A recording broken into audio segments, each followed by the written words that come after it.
Action as a catalyst for manifestation. The law of attraction is often associated with thoughts, emotions, and intentions, but one crucial element is often overlooked: action. While thinking positively, visualizing your desires, and feeling gratitude are all important aspects of manifesting your desires, without action, these tools cannot fully bring your intentions to fruition. Action is the bridge that connects your desires to their manifestation. It is the catalyst that turns potential energy into actualized outcomes. Without action, the energy you put into your thoughts and emotions remains static, unable to create the tangible reality you seek. When it comes to manifestation, many people fall into the trap of passivity, waiting for their desires to show up without making any movement toward them.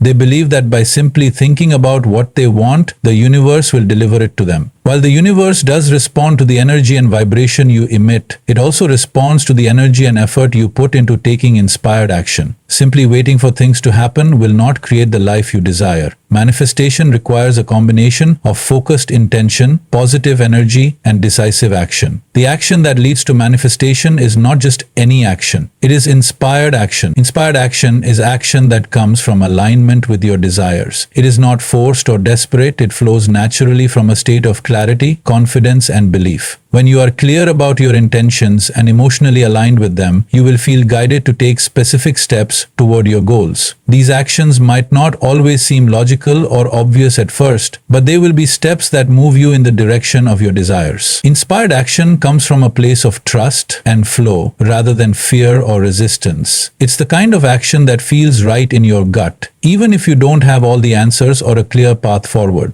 Taking inspired action is an essential part of the manifestation process because it signals to the universe that you are ready to receive.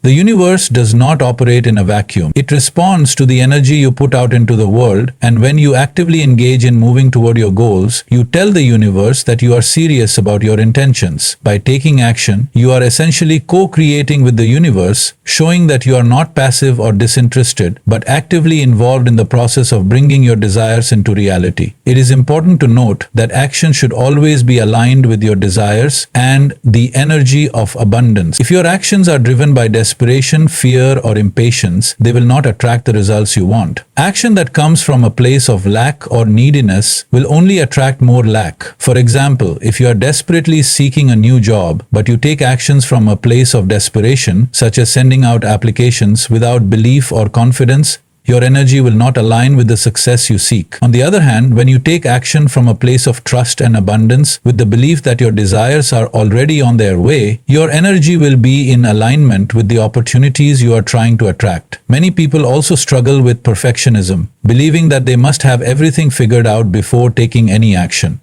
This can lead to inaction or unnecessary delay. However, in the process of manifestation, waiting for the perfect moment is often counterproductive. There is no such thing as a perfect moment to take action. The key to manifestation is movement. Any movement. The universe responds to momentum, and taking small, consistent actions toward your goals is much more effective than sitting idle, waiting for the ideal set of circumstances. The act of moving forward, no matter how small the step, creates a ripple effect that opens up opportunities, attracts resources, and clears obstacles. In addition, action helps you learn and grow. Every step you take, even if it seems insignificant at the time, brings new insights, opportunities, and lessons. Manifestation is not just about getting what you want. It's about becoming the person who can sustain and appreciate that desire. When you take action, you open yourself up to new experiences and wisdom that are necessary for the successful manifestation of your desires. You begin to develop the skills, confidence, and resilience needed to handle what you attract into your life. Through action, you move from a state of potential to a state of experience. Sometimes the process of manifestation may not unfold as expected. You may take action and things may not immediately work out the way you envisioned. This is where patience, faith, and flexibility come into play. Trust that the actions you are taking are guiding you toward the right path, even if the results are not instant or obvious. It is essential to remain open to the possibility that the universe may have a better plan for you than what you initially envisioned. As you continue to take action, stay open to adjusting your approach, pivoting when necessary, and refining your goals as you learn and grow. Another important aspect of taking action is recognizing and overcoming fear. Fear often holds people back from taking the steps needed to manifest their desires. Whether it's the fear of failure, the fear of the unknown, or the fear of not being good enough, fear can keep you paralyzed in inaction. To manifest your desires, you must be willing to step outside your comfort zone and face these fears head-on. Taking action in the face of fear is one of the most powerful ways to break through limitations and show the universe that you are ready for the next level of your life. The more you take action despite fear, the more you build your confidence and strength, and the easier it becomes to continue moving forward. Action is the key to creating momentum and attracting what you desire. It is the essential ingredient that bridges the gap between your intentions and the results you seek. Without action, your desires remain abstract thoughts or vague wishes. But with inspired action, you begin to align yourself with the flow of the universe, and your dreams start to manifest in the physical world. By taking bold, purposeful steps toward your desires, you activate the power of manifestation and transform your intentions into tangible outcomes. Gratitude as a magnet for abundance. Gratitude is often viewed as a simple practice of acknowledging the good things in our lives, but its role in the law of attraction is far more profound. Gratitude is not just an emotional state, it is a powerful force that can magnetize abundance into your life. When you express gratitude, you shift your energy, raise your vibration, and align yourself with the frequency of abundance. The energy of gratitude is inherently positive, and the universe, as we know, responds to the energy we emit. By embodying a state of gratitude, you create an energetic match for the things you desire to attract. At its core, gratitude is an acknowledgement of what is already present in your life, and it is this very acknowledgement that opens the door to receiving more. It may seem paradoxical. How can being thankful for what you already have attract more? But when you feel gratitude for your current circumstances, regardless of how big or small they may be, you are telling the universe that you are ready to receive more of that energy. This is because gratitude works on the principle of abundance. When you are grateful for what you have, you send out the signal that there is more than enough, and in return the universe will bring more to you. Gratitude shifts your mindset from one of scarcity to one of abundance. And it is this shift that creates the conditions for further manifestation. When you practice gratitude, you begin to see life through a different lens. Instead of focusing on what is missing or what you lack, gratitude helps you focus on what is already working in your life.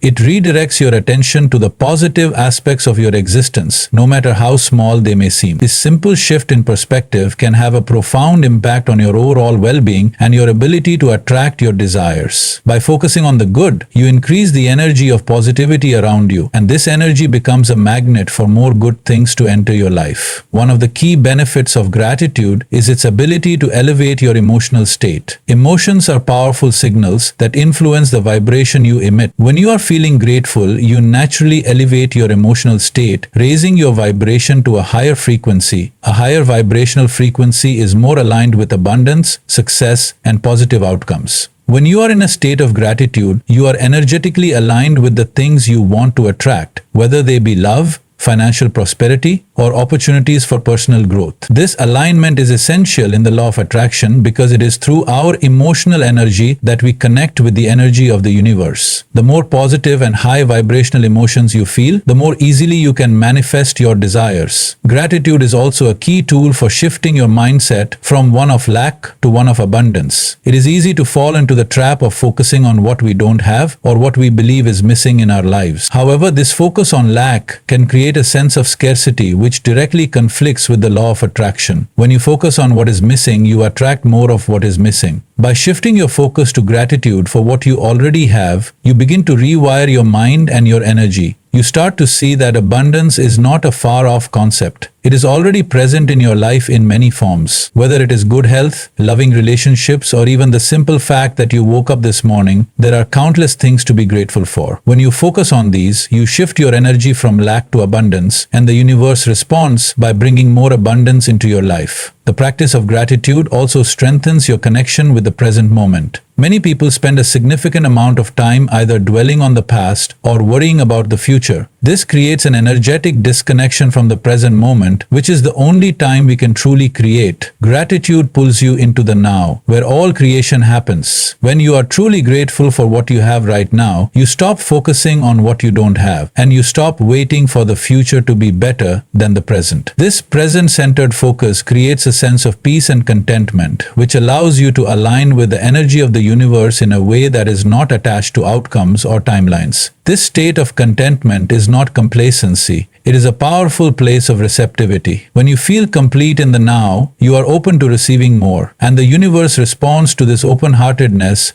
by bringing you more reasons to be grateful. Another important aspect of gratitude is its ability to foster an attitude of appreciation and mindfulness in all aspects of life. The more you cultivate gratitude, the more you start to notice the small blessings that surround you each day. These blessings may be simple things, a kind word from a friend, a moment of peace, or a beautiful sunset, but when you notice and appreciate them, you create a deeper connection to the energy of abundance. Gratitude becomes a habit, and with this habit comes a profound shift in your perception of life. You begin to see opportunities instead of obstacles, and you begin to appreciate the journey of manifestation rather than focusing solely on the destination. This mindset allows you to stay grounded and patient as you continue to work toward your desires, knowing that every step along the way is a reason to be thankful. Additionally, gratitude can be a tool for clearing negative energy. Negative emotions, limiting beliefs, and past trauma can block the flow of abundance in your life. When you shift your focus to gratitude, you begin to clear away this negative energy and make space for new, positive experiences. This process of emotional and energetic clearing allows you to align more fully with the vibration of what you want to manifest. Gratitude helps you release resistance to receiving, making it easier for you to open up to the abundance that is already on its way. The key to using gratitude as a magnet for abundance is consistency. It is not enough to practice gratitude only when things are going well or when you feel inspired. Gratitude must be a regular part of your daily life, a habit that you cultivate and nurture every single day. The more you practice gratitude, the more you will begin to see how it amplifies the good in your life and attracts even more. By making gratitude a part of your daily routine, you begin to live in a state of continuous alignment with the energy of abundance, and the universe will reflect this alignment back to you in ways that you cannot even imagine. When we say God is within, it is not a metaphor, it is not a poetic statement. It is the most fundamental truth of your existence. But the problem is, you have built your entire perception of the divine as something that exists outside of you somewhere far away. In the sky, in a temple, in a book, in an image. You are constantly calling, hoping, begging to something out there when the very source you seek is throbbing within you every moment, every breath. If that is so, why are you shouting into the sky? It's like having a treasure buried inside your own home, but you keep searching in every marketplace, digging in every stranger's garden, hoping someone will show you the way. The divine is not distant. The distance is only in your awareness. You don't have to go anywhere to find it. You only have to turn inward. But that is the one direction people refuse to look. Outward is easier. It feels familiar. You can keep yourself endlessly busy, chanting, lighting lamps, performing rituals, climbing mountains, but none of this will take you closer unless it turns you inward. The truth is, the divine is not something you can find through effort. It's not something you discover like a lost object. It is already present. But to experience it, you must become still enough, quiet enough, sensitive enough, and that requires a different kind of preparation, not of outer action, but inner clarity. Right now, most people are too full of thoughts, emotions, judgments, fears. There is no space within them to perceive the subtle. They want the divine to scream at them, to make a grand appearance. But the divine doesn't scream, it whispers. And unless you become utterly silent within yourself, you won't hear it. When you pray to something outside of you, you may feel some relief, you may feel a little better emotionally, because psychologically it gives you a sense that someone is listening, but that is just comfort, not connection. That is not transformation. The real power of prayer, if it is to be a spiritual process, lies in dissolving the boundary between the one who prays and the one who is prayed to. If you keep God as the other, then there will always be separation. And where there is separation, there is longing, not union. You must understand, the moment you say God is somewhere else, you are declaring your own separation from the source. And that very declaration becomes your bondage. You are the spark that came from the fire. How can you be apart from it? Your very life, your breath, your heartbeat, these are not yours. They are part of the same source that you are seeking. But because it is so close, so intimate, you miss it, just like your own breath. So vital, so constant, and yet most of the time, you're unaware of it. Spirituality is not about believing in a distant God. It is about realizing the divine nature of your own existence. This body, this mind, this breath, this very experience of life is not yours. It is on loan. It is flowing through you. You are not the creator of this. You are just the host. But if you become a conscious host, if you learn to sit in stillness, if you simply become aware, then you don't need to call to the divine. It is already here. You only need to become receptive. But receptivity does not come by force. It comes by presence.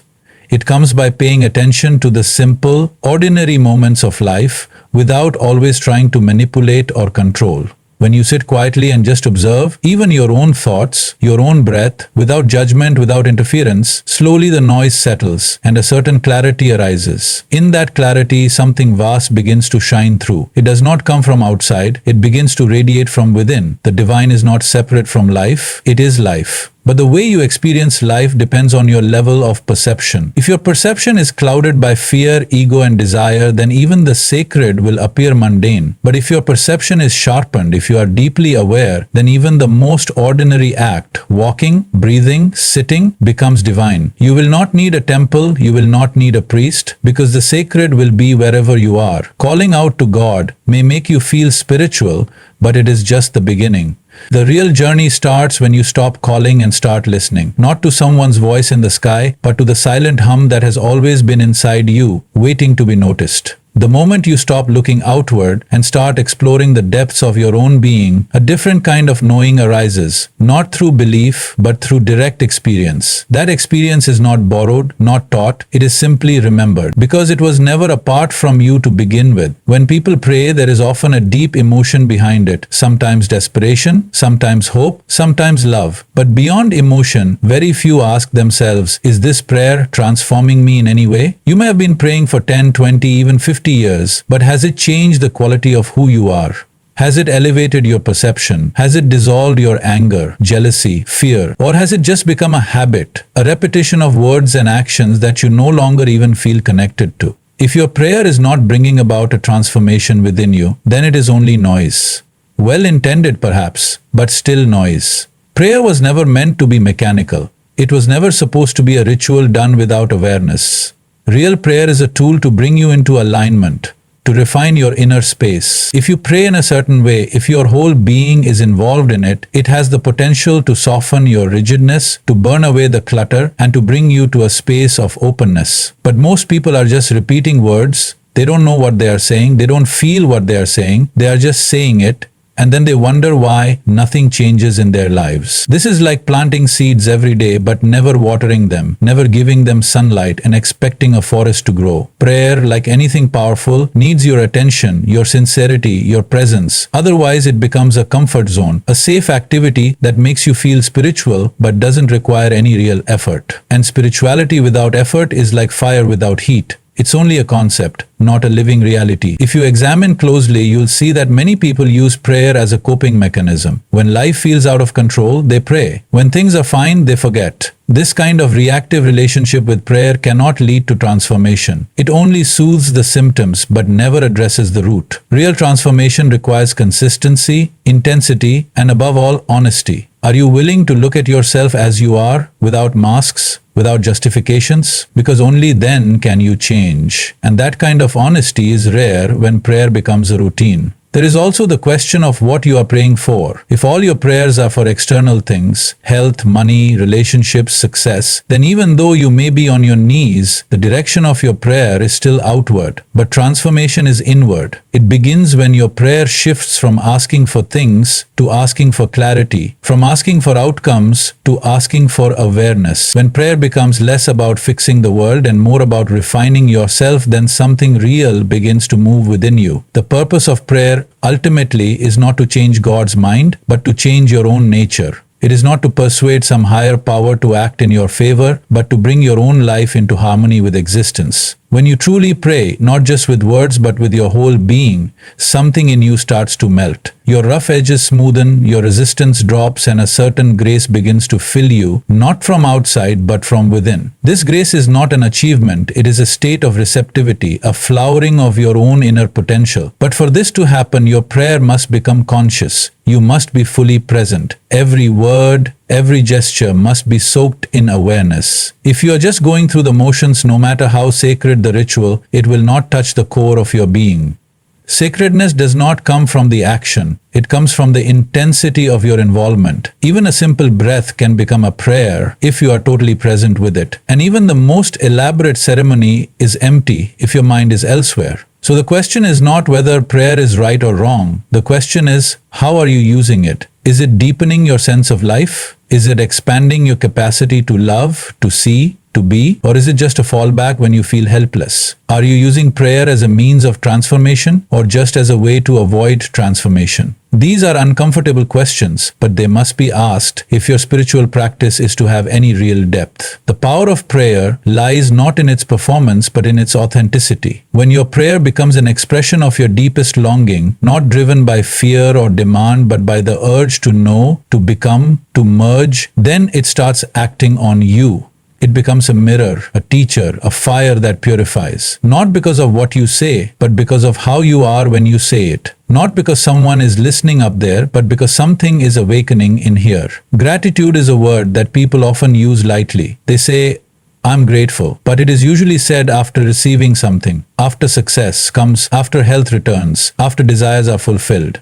But this kind of gratitude is conditional. It depends on life giving you what you want. If things go your way, you feel grateful. If not, you complain, you question, you doubt. This is not true gratitude. This is just reaction. True gratitude is not based on outcomes. It is not born from convenience. It is born from awareness. The very fact that you are alive, that you can breathe, walk, think, feel, that is a miracle. If you could see even for one moment what a complex, vast and delicate process life is, you would fall to your knees in gratitude without needing a single reason. But the problem is, people have lost their sense of wonder. Everything is taken for granted. The sunrise, the heartbeat, the air, the body, the people around. You live with all this every day, yet rarely do you pause to feel the immense grace behind it. Instead of gratitude, most people live in a constant state of not enough. No matter how much life gives, the mind finds a reason to be dissatisfied. If there is money, it is not enough. If there is love, it is not perfect. If there is peace, it is not exciting. This chronic dissatisfaction makes gratitude impossible. And without gratitude, life becomes dry. You may achieve a lot, you may collect many things, but something essential will always feel missing. This is why I say gratitude is more powerful than begging. Begging is rooted in lack. It says, I don't have, give me. Gratitude is rooted in abundance. It says, I have so much, thank you. These are not just words. They are two completely different energies. Begging contracts you. Gratitude expands you. Begging makes you anxious, fearful, always wanting. Gratitude fills you with ease, with trust, with contentment. In gratitude, you stop chasing life and you start receiving it.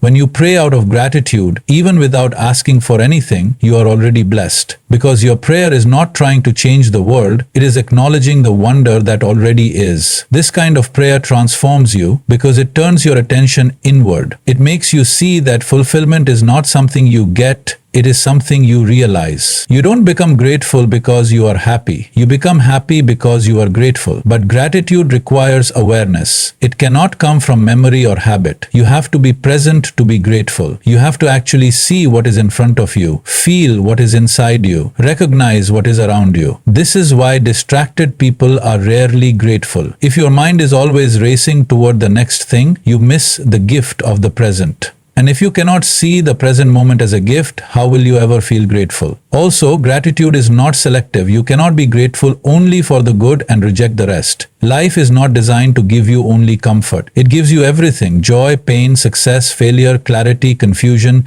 If you can find gratitude even in what challenges you, even in what breaks you, then you are truly free. Because in that space, nothing can take your peace away. You are no longer reacting to life. You are responding with presence. There is a profound strength in those who live with gratitude, not a forced positivity, but a deep, silent knowing that whatever comes, it is part of the dance of existence. This knowing allows them to walk through life with a certain grace, a certain dignity. They don't need to beg for blessings. They have become a blessing. They don't chase joy, they carry it within them because they are in tune with the rhythm of life, and that rhythm naturally flows through the heart that is open in gratitude. Gratitude also makes relationships beautiful. When you stop expecting and start appreciating, the quality of connection deepens. You begin to see others not for what they give you, but for who they are. Small acts become significant. A kind word, a shared silence, a helping hand, these become sacred, not because they are big, but because your heart heart is awake to receive them. In this way, gratitude doesn't just change how you feel, it changes how you live, how you speak, how you treat everything around you. To live in gratitude is to live in alignment with life. It is to recognize that you are not separate, not in control, but intricately woven into the fabric of this vast creation. In that recognition, there is humility, there is joy, and there is a natural reverence for all that exists. This reverence is not about fear or duty, it is about love. A love that does not need a reason, a love that simply arises because you are here, now, breathing, aware, and touched by the mystery of being. Most people believe that prayer is a way to speak to God. They see it as a conversation, a request, a cry for help, or sometimes a song of praise. But what if prayer was never meant to be a message you send outward, but a doorway inward? What if the real purpose of prayer is not to reach someone above, but to dissolve the illusion of separation within yourself? Because the divine is not someone you talk to, it is something you can become available to. And for that, silence is more potent than speech. Words are limited. They can only point, never capture. You can speak endlessly about light, but unless someone opens their eyes, they will remain in darkness. Similarly, you can pray endlessly with words, but unless something within you becomes quiet, still, and receptive, the presence you seek will remain just an idea, not an experience. True prayer is not about speaking more, it is about becoming silent, not just on the outside, but in the deepest layers of your being. When your mind no longer chatters, when your emotions are no longer seeking, when your ego is no longer negotiating, that is when real prayer begins.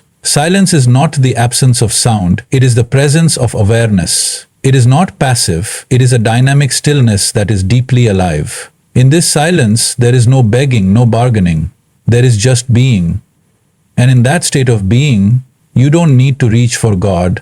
Godness arises within you, not as a belief, not as a concept, but as a living presence. But this can only happen if you are willing to let go of all the noise of your desires, your fears, your identities, your constant need to do something. People keep asking for answers from above, but they are never quiet enough to listen. The noise inside is so loud that even if the divine were to whisper the deepest truth, it would go unheard. Silence is the bridge between you and that dimension which lies beyond the mind. It is the only language that existence truly understands. It does not matter what words you use. If they do not arise from inner stillness, they carry no power. But even one moment of utter silence has the potential to transform your entire being. In silence, you begin to feel the space between your thoughts, and in those spaces, something vast, something timeless begins to touch you. You don't need to define it, you don't need to name it, you just need to be with it. That is the essence of real prayer. Not doing, not speaking, just being. It is not about informing God of your needs. It is about dissolving into a state where there is no need, because you recognize the fullness of this moment.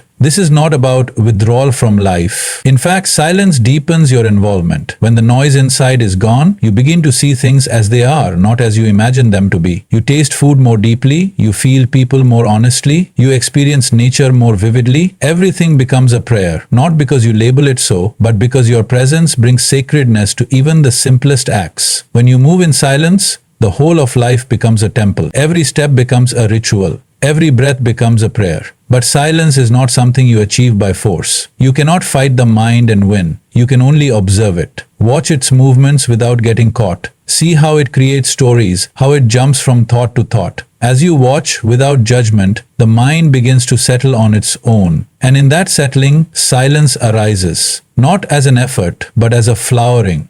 This silence is not empty. It is overflowing with intelligence, with grace, with clarity. Many people are afraid of silence because in silence there is no distraction. You are left with yourself. All your masks drop, all your pretenses melt. You come face to face with your own truth. This can be uncomfortable at first, even terrifying, but if you stay with it, if you don't run, you will discover a treasure hidden beneath all the noise. That treasure is your own essence. It is untouched by fear, untouched by time, untouched by the world. When silence becomes your way of being, you don't need to ask questions, you become the answer. You don't need to chase peace, you are peace. You don't need to seek love, you are love.